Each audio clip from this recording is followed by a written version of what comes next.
नमस्कार, मैं डॉक्टर जीवन पिल्ले, सीनियर कार्डियोथोरेसिक सर्जन, यथार्थ हॉस्पिटल नोएडा एक्सटेंशन में हूँ।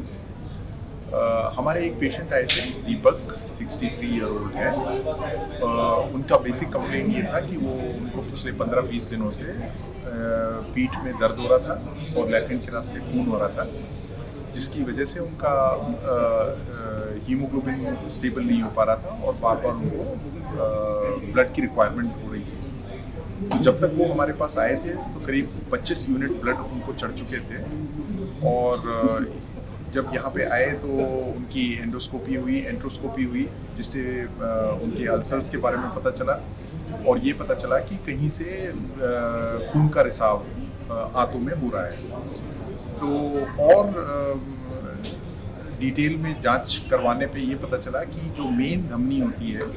हार्ट से निकलने वाली जो मेन धमनी होती है जिसको एओर्टा कहते हैं, उसका एक डायलिटेशन हो गया था और डायलिटेशन होने के बाद, कमज़ोर होने के बाद वो फट चुकी थी, जिसकी वजह से एओर्टो एंट्रिक फिस्टुला बन गया था और खून जो है जो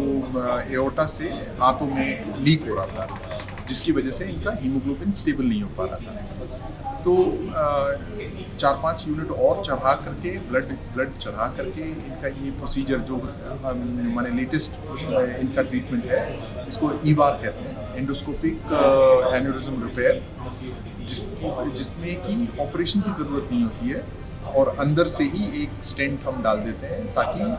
जो खून लीक हो रहा था वो लीकेज बंद हो जाती है। और अब पिछले 15 दिनों से हम देख रहे हैं कि मिस्टर दीपक का हीमोग्लोबिन स्टेबल है, लैट्रिन के रास्ते जो खून गिर रहा था वो बंद हो गया है और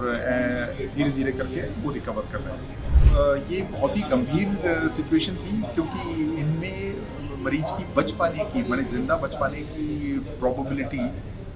1% थी, यानी 99% चांस था कि ये ना बच पाते अगर टाइमली इंटरवेंशन नहीं होता, क्योंकि ये सिवियरिटी का अंदाज़ा हम इससे लगा सकते हैं कि इनको कम से कम 28 यूनिट ब्लड चढ़ चुके थे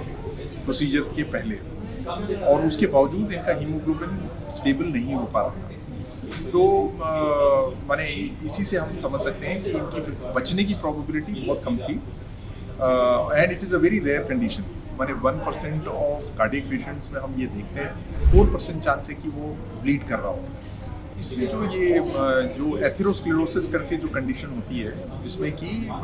जो दीवार होती है, जो मेन धमनी की दीवारें होती हैं, उसमें ये चर्बी इकट्ठा होने से ये परेशानी चालू होती है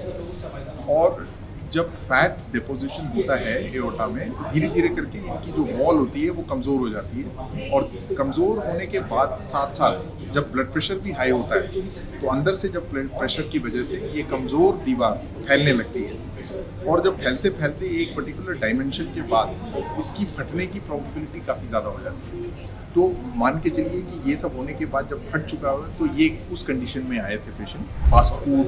जो है हम कंज्यूम करते हैं,